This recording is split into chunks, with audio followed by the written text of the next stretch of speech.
दोस्तों नमस्कार। इस देश में जब भी राजनीति का जिक्र होगा या राजनीति का जिक्र होता है, रेड कारपेट हर कोई बिछा देता है, क्योंकि उसे पता है राजनीतिक सत्ता की ताकत के आगे दूसरी कोई सत्ता इस देश में मायने रखती नहीं है। यहां तक कि संविधान में लिखे शब्द भी राजनीतिक सत्ता के सामने बहुत कमजोर पड़ जाते हैं। और जब संविधान का जिक्र होगा तो संविधान के आश्रय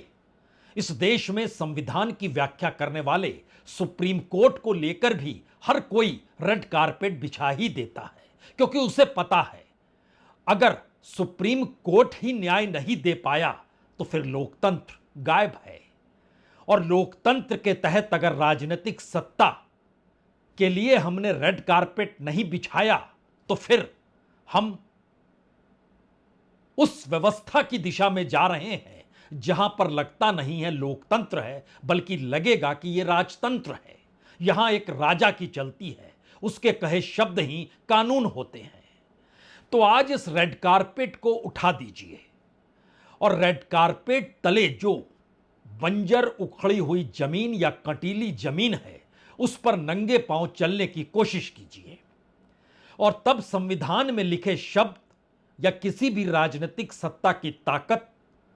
या इस दौर में राजनीतिक शून्यता की पहचान या फिर जिस न्याय की गुहार इस देश में हर एक आम शख्स लगाता है, इस उम्मीद और आसरे के आसरे कि दरअसल न्याय तो मिलेगा क्योंकि सभी के हक तो एक बराबर हैं, संविधान में तो यही लिखा है। तो आज इन पन्नों को पलटिए और राजनीतिक तरीके से देश समाज को देखिए और समानांतर में उस हकीकत को भी परखने की कोशिश कीजिए जो संविधान में दर्ज है। पश्चिम बंगाल का एक शहर है मुर्शिदाबाद, उत्तर प्रदेश का एक शहर है आगरा। दोनों बिल्कुल दो अलग अलग छोर पर हैं, अलग अलग सामाजिक, सांस्कृतिक, सामुदायिक और धार्मिक परिस्थितियों में बिल्कुल अलग हैं। दोनों राज्यों की राजनीति बिल्कुल अलग है। दोनों परिस्थितियों में एक समानता जरूर है कि जिसकी भी राजनीतिक सत्ता जहां पर है, वो पश्चिम बंगाल हो या उत्तर प्रदेश हो, उस राजनीतिक सत्ता के पास हर वो ताकत है और उसके चुने हुए जो उसकी अपनी पार्टी के सांसद, विधायक, पार्षद, मेयर, नगर पालिका पर कब्जा करने वाले अपने लोग, सब कुछ उसी पार्टी के अधीन है जिसकी वहां पर सत्ता है। और संविधान कहता है, कानून कहता है कि कानून व्यवस्था का मामला राज्य के अधीन होता है। तो आइए इसको परखने की कोशिश आज कर ही ली जाए, क्योंकि राजनीतिक सत्ता की ताकत का एहसास तो इससे भी हो जाता है जब जब राजनीतिक सत्ता खिसकने लग जाए जिस पार्टी की है, तो फिर वो क्या कुछ करेगा ये बताने की जरूरत आज होनी नहीं चाहिए। तो पहला सवाल आपके जहन में ये जरूर आएगा, क्या वाकई पश्चिम बंगाल में ममता बनर्जी के सामने राजनीतिक सत्ता को लेकर, अगले बरस होने वाले चुनाव को लेकर कोई संकट है?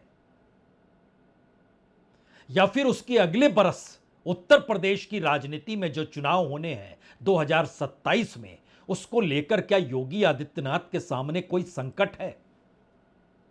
फिर ऐसी कौन सी परिस्थिति है कि दोनों जगहों पर दो अलग अलग राजनीतिक मिजाज बिल्कुल राजनीतिक सत्ता के साथ खड़े होकर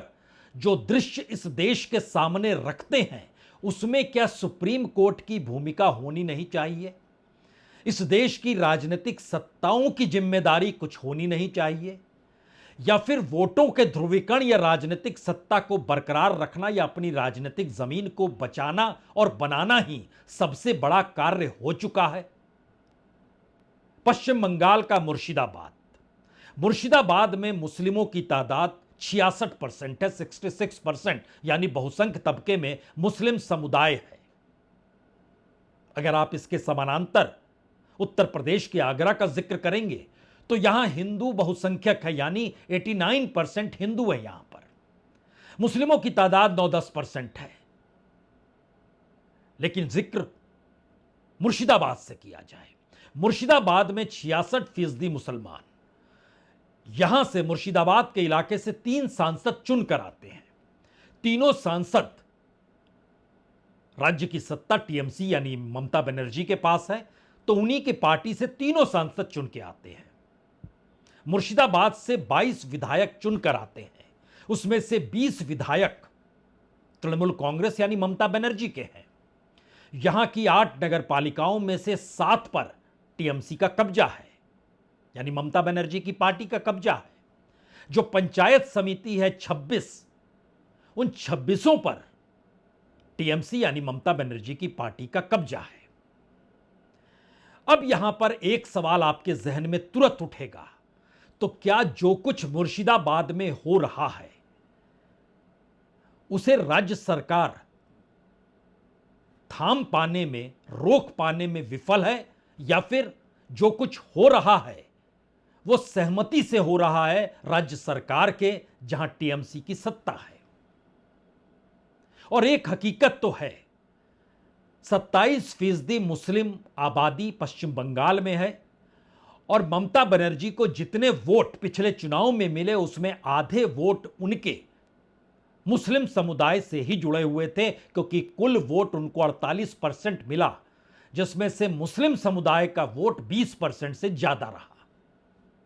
जो मुस्लिम समुदाय के साथ वोटरों की तादाद है उस लिहाज से। और इस दौर में एक सवाल पश्चिम बंगाल के भीतर वक्फ वोट के जरिए इसलिए उठ रहा है क्योंकि ममता बनर्जी यानी जिनकी सत्ता है, उन्होंने कह दिया कानून बन गया, राष्ट्रपति की मुहर लग गई, पार्लियामेंट ने पास कर दिया, लेकिन हम पश्चिम बंगाल में इसे लागू नहीं करेंगे। यानी राज्य की सत्ता उस राजनीतिक मुद्दे को अपने साथ अपनी झोली में रखना चाहती है जहां पर इस देश का कोई कानून मायने नहीं रखे, और अपने अनुकूल राजनीति को साधने के लिए वो जानती हैं कि मुस्लिम समुदाय अगर एकमुश्त एकजुट होकर उनके पक्ष में नहीं आया, उन्हें पता है ये मुस्लिम समुदाय का वोट बीजेपी के पक्ष में नहीं जाएगा, लेकिन उन्हें यह भी पता है कि टीएमसी से पहले पश्चिम बंगाल में राजनीतिक सत्ता सीपीएम के पास थी, लेफ्ट के पास थी, और उसका कैडर गाहे बगाहे सक्रिय है, और बड़ा कैडर शिफ्ट हो गया राजनीतिक तौर पर ममता की पार्टी में भी आया है। कांग्रेस भी इस दौर में लगातार सक्रियता दिखला रही है। तो मुस्लिम समाज अगर बंटता है तो ममता बनर्जी का संदेश तो बहुत साफ होगा, आप बटेंगे क्यों? आप सीपीएम, लेफ्ट या कहें कांग्रेस के पक्ष में क्यों जाएंगे? उन्हें तो सत्ता मिलेगी नहीं, संरक्षण तो सत्ता से मिलता है, और संरक्षण का मतलब यह होता है कि कानून व्यवस्था काम नहीं कर रही है। कानून व्यवस्था हमारे अनुकूल रहेगी, हम उसे चलाएंगे क्योंकि आपने हमें चुना है, हमें सत्ता में भेजा है। तो ऐसे में क्या संविधान की शपथ और कौन सी कानून व्यवस्था, क्या जिक्र किया जाए, ये सारी चीजें बेमानी है। संरक्षण हमारा होगा, तो आप बटिएगा मत, अगले वर्ष चुनाव है। आपके जहन में होगा ये राजनीतिक सत्ता का खेल पश्चिम बंगाल में खुले तौर पर अगर नजर आ रहा है, तो क्या वाकई ये संदेश है राजनीतिक तौर पर एक संकट ममता बनर्जी के सामने है, उनके अपने पारंपरिक वोट बैंक को लेकर है, या फिर जिस वोट बैंक के आसरे वो सत्ता में आई हैं उसके मद्देनजर है? हो सकता है, इनकार कैसे किया जाए। राजनीति तो अपना बैरोमीटर लेकर लगातार चलती है और उसका तापमान मापती चलती है, और इसीलिए हर मौके पर, हर मुद्दे के आसरे संविधान फेल सा होने लगता है, कानून व्यवस्था सत्तानुकूल लगने लगती है। तो एक क्षण के लिए एक दूसरे पन्ने पर आकर खड़े हो जाइए। यह दूसरा पन्ना उत्तर प्रदेश के आगरा शहर का है। आगरा शहर में कल जो हुआ, जिस तर्ज पर हुआ, उसमें हाथों में हथियार लहराते हुए करणी सेना की मौजूदगी थी। आगरा में लगभग हमने जानकारी दी 89-90% हिंदू है। उस आगरा में एक विधायक जो है वह बीजेपी का है। उससे सटा हुआ इलाका कुछ हिस्सा जहां पर करणी सेना विरोध भी कर रही थी, वह फतेहपुर सीकरी का भी एक छोटा सा इलाका है, वहां पर भी बीजेपी का ही सांसद है। आगरा में कुल 9 विधायक चुने जाते हैं, 9 के 9 विधायक बीजेपी के हैं, यानी सांसद बीजेपी का, विधायक बीजेपी के, राज्य की सत्ता बीजेपी की, मेयर बीजेपी का, सबसे बड़ी तादाद में पार्षद, बाकी तमाम पॉलिटिकल पार्टीज के पार्षद को मिला लीजिएगा तो उनसे ज्यादा पार्षद बीजेपी के 57। और इन परिस्थिति के बीच में वहां पर जो नजारा नजर आया वो नजारा विरोध का हो सकता है, लेकिन एक सांसद के विरोध में, उसके दिए बयान के विरोध में है। और सांसद ने जो बयान दिया उसको लेकर पार्लियामेंट तक के भीतर भी चर्चा हुई, बहस हुई, तनातनी भी मची, लेकिन उससे हटकर कोई यह बताने को तैयार हुआ ही नहीं कि कानून व्यवस्था को अपने हाथ में लेने की जरूरत आगरा शहर में क्यों पड़ गई, और फिर वहां पर भी क्या जैसे ममता बनर्जी की सहमति अपने वोट बैंक को लेकर वक्फ बोर्ड के नजरिए के आसरे मुर्शिदाबाद में नजर आ रही थी, जिसका असर पूरे बंगाल में दिखाई दे रहा है, क्या उसी तर्ज पर उत्तर प्रदेश के भीतर इस दौर में बीजेपी में केंद्रीय नेतृत्व यानी प्रधानमंत्री मोदी पिछले दिनों जब बनारस पहुंचे तो उन्होंने हिंदू मुस्लिम शब्द नहीं इस्तेमाल किया, लेकिन राज्य के मुख्यमंत्री जानते हैं कि उनका वोट बैंक कैसे, किस रूप में राजनीति के आश्रय चल सकता है। तो अतीत और अतीत के बाद मौजूदा वक्त में सामाजिक, सांस्कृतिक और धार्मिक ध्रुवीकरण, इसको अपने अनुकूल और कितनी ढील कैसे देनी है, किस रूप में देनी है, यह मायने रखता है और इसका असर बड़ा व्यापक होता है। तो हाथों में हथियार लेकर लाखों की तादाद में आगरा में मौजूद एक सांसद के खिलाफ गुस्सा, आक्रोश, कुछ देर के लिए दोनों जगहों के मुद्दों को भूल जाइए और उस राजनीति पर आइए जिसको लेकर आपने रेड कारपेट बिछाई है। और उस रेड कारपेट को हमने उठाकर आपको जानकारी दी कि राजनीतिक सत्ता के पास अगर इतनी बड़ी ताकत है जहां पर वह अपने अनुकूल सब कुछ कर सकती है, तो जरा सोचिए उस ताकत को लेकर कैसा नशा होता होगा। और जब नशा इतना व्यापक होगा तो फिर वो सत्ता ना जाए इसके लिए क्या क्या करने पड़ते होंगे।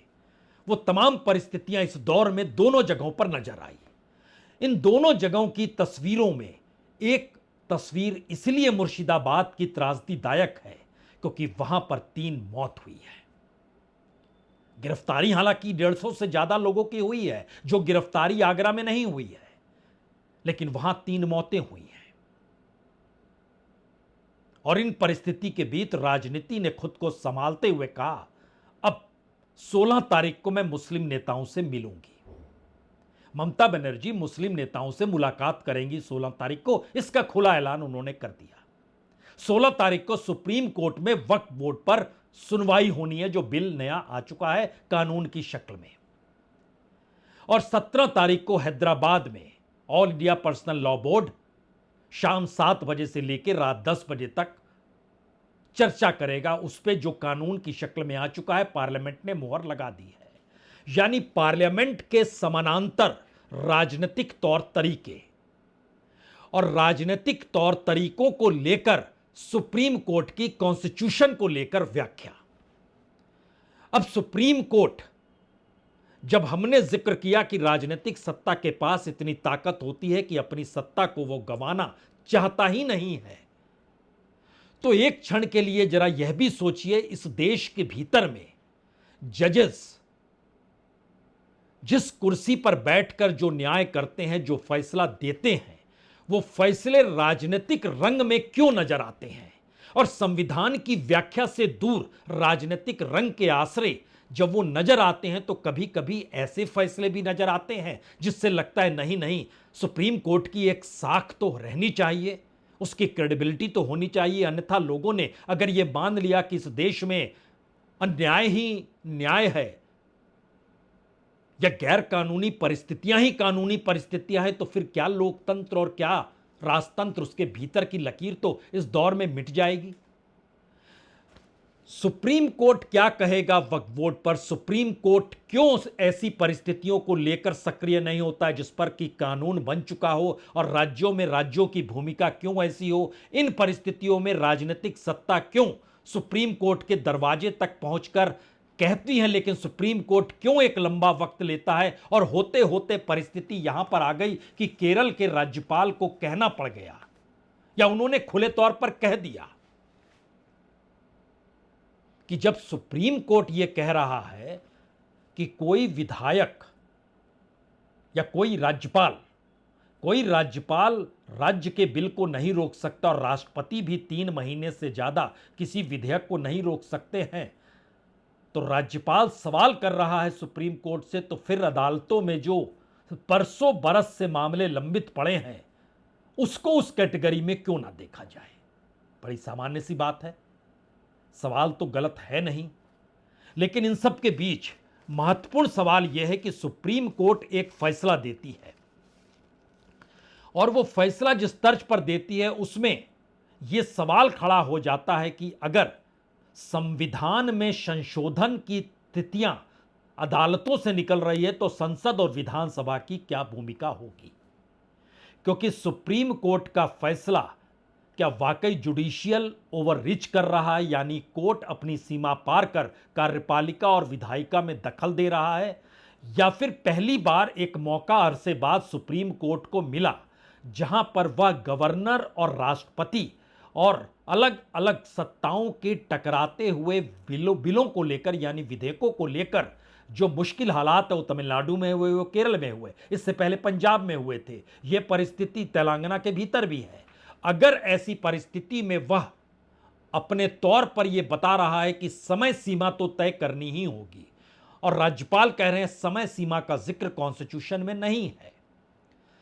तब आप एक क्षण के लिए दोबारा उस रेड कारपेट पे खड़े हो जाइए जिसको हमने उठा दिया और अब सोचना शुरू कीजिए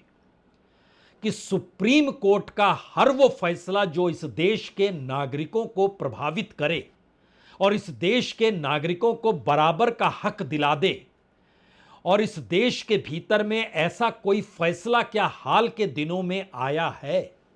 या सुप्रीम कोर्ट ने बहुत टेक्निकली उन्हीं मुद्दों को उठाया जिन मुद्दों के आश्रय या तो वो मौजूदा राजनीतिक सत्ता के अनुकूल रहे या उसकी व्याख्या सिर्फ कॉन्स्टिट्यूशनली कुछ इस तरीके से हो जहां पर राजनीति आपस में टकराती हुई दिखाई दे, लेकिन जनता उस प्रोसेस में आए ही नहीं। तो क्या जनता के लिए ये सारी चीजें एक मजाक के तौर पर है? मजाक शब्द इसलिए क्योंकि जब अलग अलग मुद्दों के आश्रय यहां के लोगों का जीवन प्रभावित हो रहा हो, मसलन मुर्शिदाबाद इस देश के सबसे पिछड़े जिलों में आता है, सबसे कमजोर, सबसे आर्थिक तौर पर विपन्न जिलों में आता है, यहां तक कि जो सबसे पिछड़े जिले होते हैं उसके लिए जो ग्रांट कमीशन काम करती है उस ग्रांट कमीशन का पैसा भी इन्हें मिलता है, ये लहजे में ये काम करती है। यानी मुर्शिदाबाद के भीतर की स्थिति कुछ इस तर्ज पर है कि वहां पर backward region grant fund programme भी चलता है और लोगों की हालत किसानी से हटकर और किसानी मजदूरी से हटकर कुछ भी नहीं है।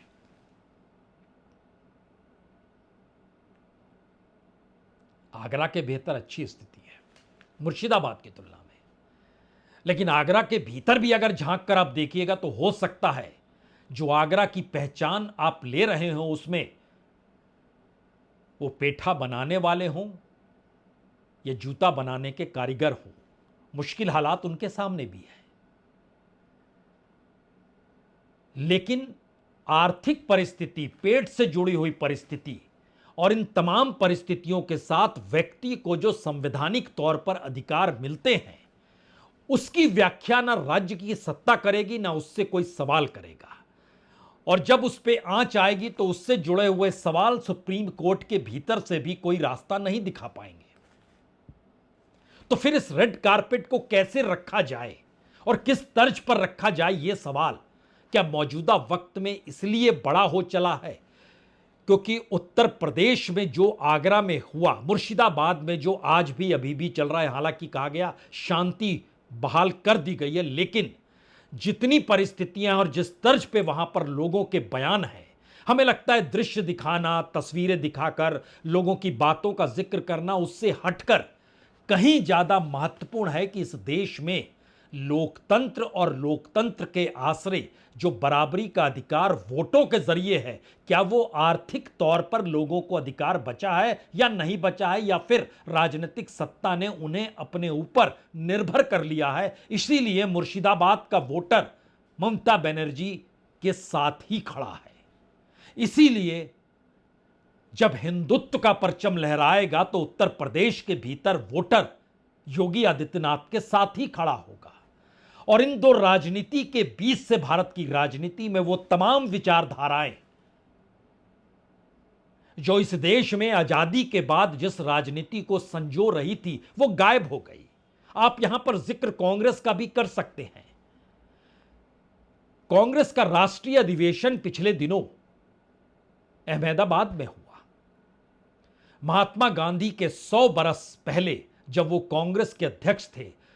तब बेलगावी में हुआ था, जो 2024 के में बकायदा एक अधिवेशन करके महात्मा गांधी को कांग्रेस ने याद किया। लेकिन एक क्षण के लिए आप अगर वाकई महात्मा गांधी को याद करते हैं और उस दौर में चले जाते हैं तो महात्मा गांधी का पूरा संवाद जो था, जो भारत आने के बाद कम से कम 2025 के -100 बरस यानी 1925 तक जब वो अध्यक्ष 24-25 में बने थे और उनके अगुवाई में एक बेलगावी का ही राष्ट्रीय सम्मेलन कांग्रेस का हुआ था, उसमें उनका 2 सवाल जो था वो 2 सवाल मौजूदा वक्त में हर पॉलिटिकल पार्टी से गायब है, कांग्रेस से भी गायब है। उनका बहुत साफ कहना था कि क्या कोई संवाद कांग्रेस का जनता के साथ है या नहीं है,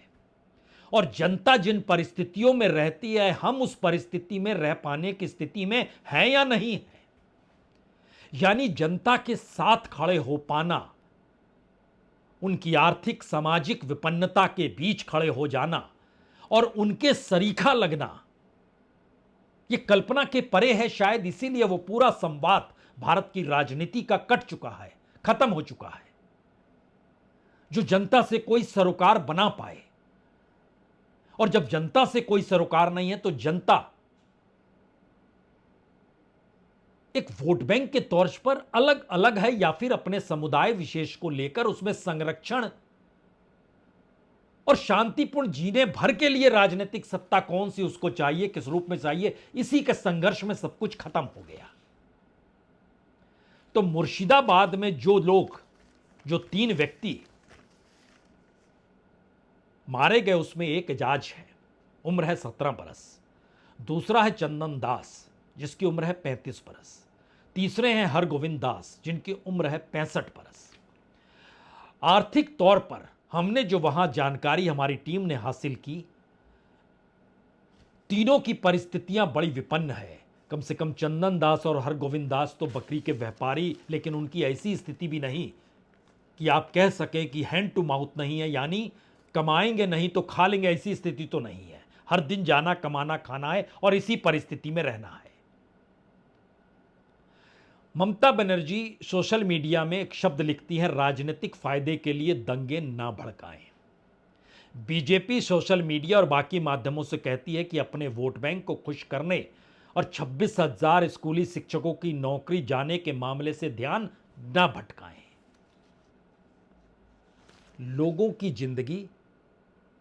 वो माहौल और वो परिस्थितियां किसी को कोई मतलब नहीं है। करणी सेना का सवाल था, जिस सांसद ने टिप्पणी की उसको बर्खास्त किया जाए, पार्लियामेंट से हटा दिया जाए। यह सवाल पार्लियामेंट के भीतर भी आया, 0 ओवर में आया, चला चली की परिस्थिति में आया, और ये दोनों मैसेज एक झटके में निकल कर आए कि अपनी अपनी राजनीतिक जमीन बचाने की लड़ाई भारत की राजनीति में अगर तमाम विचारधाराओं को दरकिनार करते हुए एक ऐसी परिस्थिति में हर नेता को लाकर खड़ी कर चुकी है जहां पर उसके पास जो मौजूदा ताकत है वह उसका उपभोग करना चाहता और उसे गंवाना नहीं चाहता है, तो यह परिस्थिति तो भारत के भीतर हर नौकरशाह और हर जज के साथ नहीं जुड़ जाएगी। हमारे मित्रों ने एक उदाहरण दिया और बताया कि दरअसल देखिए, एसबीआई में जब तक चेयरमैन होती थी अरुंधति बनर्जी, क्या मिलता था? 2.5 लाख रुपए मिलते थे। उसके बाद नौकरी छूटी, उसके बाद वो रिलायंस में चली गई, उसकी डायरेक्टर हो गई, 2 करोड़ से ज्यादा वहां सालाना पैसा मिलने लग गया उनको। लेकिन जब तक वो स्टेट बैंक में थी तब तक वो रिलायंस को लोन दे या ना दे वो तय करती थी। ठीक इसी तर्ज पर इस देश में सरकारी नौकर, सरकारी अधिकारी, सरकारी तौर पर काम करने वाला व्यक्ति जिस भी लहजे में देखिए, जो एक सार्वजनिक भाषा के तौर पर बोला कहा जाता है, या फिर जजेस को लेकर आइए, लुटियंस के दिल्ली में घर होना, उनके साथ सुविधाओं का पूरा आडंबर अपने तौर पर जीना और उनके हाथ में जो पावर होना, तो आप एक क्षण के लिए अंग्रेजों के दौर में या मौजूदा वक्त में इस देश के जो कलेक्टर और एसडीओ होते हैं उनके साथ जो अर्दली होता है, लाल रंग की टोपी अभी भी पहन के हाथ में एक डंडा लिए हुए होता है और जिसकी ताकत इस बात में होती है कि वो उससे ज़्यादा कहीं कमा सकता है, लेकिन वो ताकत गायब हो जाएगी। तो क्या ऐसी परिस्थिति में ये देश आकर खड़ा हो गया है जहां सबको पता है कि उसकी ताकत इसी जगह पर है और ऐसी ही परिस्थिति को बनाए रखने को लेकर है। शायद इसीलिए कोई उस सत्ता को छोड़ना नहीं चाहता है, चाहे उस सत्ता को पाने के लिए जिस लोकतंत्र और जिस संविधान का वो जिक्र करते चले जाए, उस सत्ता को ना गंवाने के लिए वो तमाम चीजें खारिज करने को तैयार है। और मौजूदा वक्त की हकीकत, वो मुर्शिदाबाद हो या आगरा हो या देश का कोई भी हिस्सा हो या आने वाले वक्त में वो तमाम परिस्थितियां हो या फिर पार्लियामेंट के भीतर होने वाली बहस हो, उसमें भी शरीक होकर देख लीजिएगा तो फिर आपके सामने वो ब्लैक एंड व्हाइट नजर आ जाएगा और रेड कारपेट खुद ब खुद गायब हो जाएगी। और इस श्वेत श्याम के भीतर का सच एक ऐसी कटीली जमीन है जिस पर आप चल नहीं सकते हैं। और ये परिस्थिति इस देश की राजनीति को अगर लाभ देती है तो मतलब बहुत साफ है, अब विचारधारा नहीं, उस सत्ता को पाने की होड़ और लड़ाई है जिसमें कौन कितना बड़ा अपराधी हो सकता है। बहुत बहुत शुक्रिया, बहुत बहुत शुक्रिया।